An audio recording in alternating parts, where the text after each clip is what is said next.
Video को like करें, हमारे चैनल को सब्सक्राइब कर बेल आइकन जरूर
वंचित बहुजन आघाडीचा वंचित बहुजन आघाडीचा श्रद्धेय भारताला मित्र मागे पडो वंचित बहुजन आघाडीचा वंचित बहुजन आघाडीचा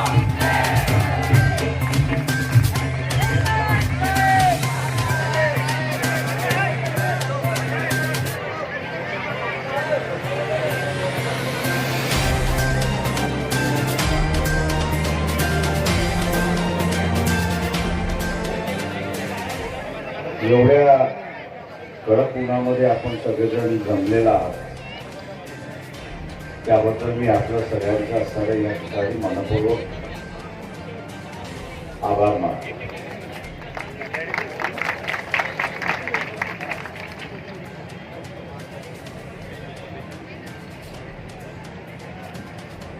विरोधकांनी प्रचार करू नये आणि म्हणून प्रत्येक लोकसभेच्या निवडणुका या ऐन उन्हातच होतात अशी परिस्थिती आहे.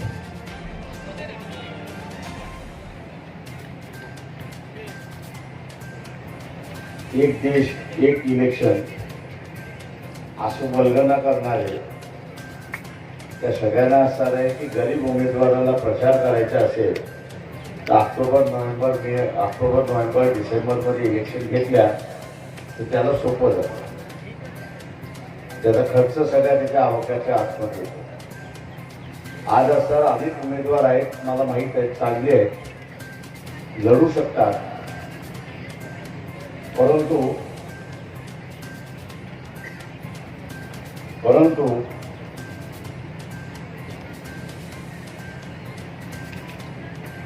इलेक्शन खर्च झेपत नाही म्हणून ते प्रचारही करत नाही अशी असणारी परिस्थिती आहे.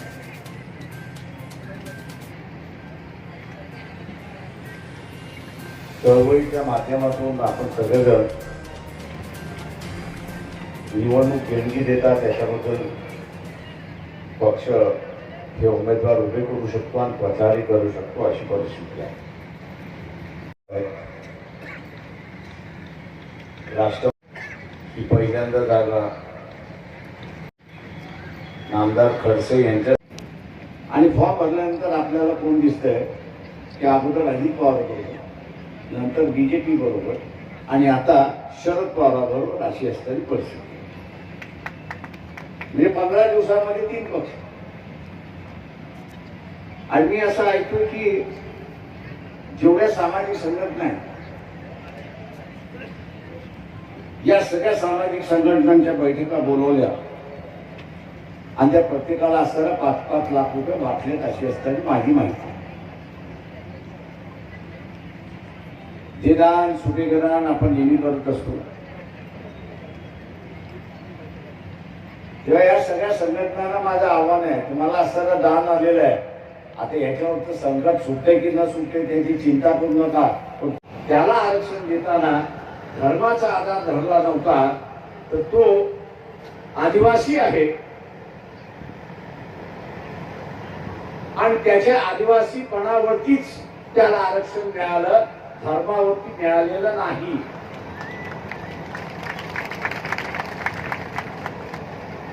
त्याला धर्मावरती मिळालेलं नाही. एवढी वर्ष सत्तेवरती राहिल्यानंतर सुद्धा ज्या माणसाला कळत नाही असं मी म्हणणार नाही. नामदार खडसे यांना सगळंच कळतं, हुशार आहेत. पण हुशारी लोकांच्या भल्यासाठी वापरायची नाही, तर ती हुशारी आपल्याला वाचवता कसं येईल याच्यासाठी वापरायची अशी असणारी परिस्थिती. सत्ता ही आपल्याकडे राहावी, सत्ता ही आपल्याकडे राहावी. आणि म्हणून इथं असणारं आदिवासींच्या संदर्भातलं आणि विशेष करून तडवी भीड या संदर्भात त्यांनी असणारं विधान केलं की हे ख्रिश्चन झाले, यांना असणारा देऊ नये. आणि त्याच्या मोबदल्यामध्ये भारतीय जनता पक्षाने त्यांच्या गळ्यामध्ये खासदारकीचं तिकीट दिलं अशी परिस्थिती आहे. राष्ट्रवादी उठले आणि पुन्हा बीजेपी मध्ये गेले अशी परिस्थिती.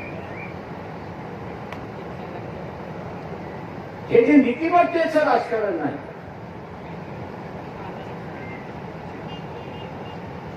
आयाराम गायारामाचं राजकारण आपण पहिलं, खोक्याचं राजकारण आपण उद्याचे हे खोके पाकिस्तान म्हणून आले, ते घेणार की न घेणार, घेणार की न घेणार. अमेरिकेकडून आले, घेणार की न घेणार. फ्रान्सकडून आले, घेणार की न घेणार. कॉर्पोरेट जगाकडून आले की घेणार की न घेणार. ज्यांना जगण्याच नीतिमत्ता आणि कुठल्याही बातमीला जाऊन वागतील अशा माणसापासून सावध आपण राहिलं पाहिजे. कारण उद्या तो नुसता खासदार होत नाही, मुक्कामाच्या ठिकाणी होतो आणि चक्क मुख्यमंत्री तुमच्याशी बोलायला मागतात. आता मुख्यमंत्री बोलायला मागतायत, मी म्हटलं मी बोलतो. त्या मुख्यमंत्र्याचं पहिलं वाक्य होतं की महाराष्ट्रामध्ये अनेक वेळा मी मंत्री झालो आणि आज मुख्यमंत्री. माझ्या मुख्यमंत्र्याच्या कालावधीमध्ये लोकांना गाऱ्हाणी सांगण्यासाठी नाशिक पासून मुंबई चालावं लागतंय, याची मला शर्मिंदा वाटते, याची मला शर्मिंदा वाटते. प्रकाशावर जे प्रश्न आहेत ते सुटले म्हणून समजा, सोडा आणि या मुंबईमध्ये आपण बसून त्याचा मार्गी लावू.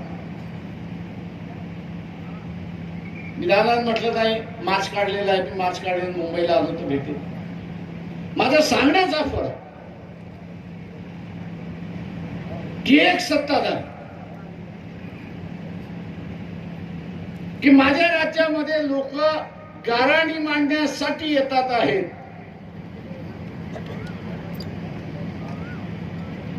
आमचं न ऐकता या सरकारने देशाला कंगाल केले हे आपण लक्षात. 2014 नरेंद्र मोदी पंतप्रधान झाले त्यावेळी देशावरचं कर्ज 100 रुपयातलं 26 रुपये होते. किती होते? किती होते? 26 रुपये. आज इलेक्शन वर्ष आहे. या इलेक्शन वर्षामध्ये मोदीने हे कर्ज वाढून कुठपर्यंत ठेवलेलं आहे तर 84 रुपयापर्यंत गेले. 26 वर्ग 10 वर्षामध्ये 84 रुपयावरती कर्ज वाढले अशी परिस्थिती आहे. आणि जागतिक बँक हे म्हणते की 2026 ला हे कर्ज 96 रुपयावरती जाईल अशी परिस्थिती आहे. तुमच्या घरातला पगार जर 20,000 असेल आणि ते 20,000तला पगार हा 18,000 हप्ता भरण्यामध्ये जाणार असेल तर 2,000 रुपयामध्ये तुम्ही घर चालू शकता का? मग 4 रुपयामध्ये देश चालू शकेल का?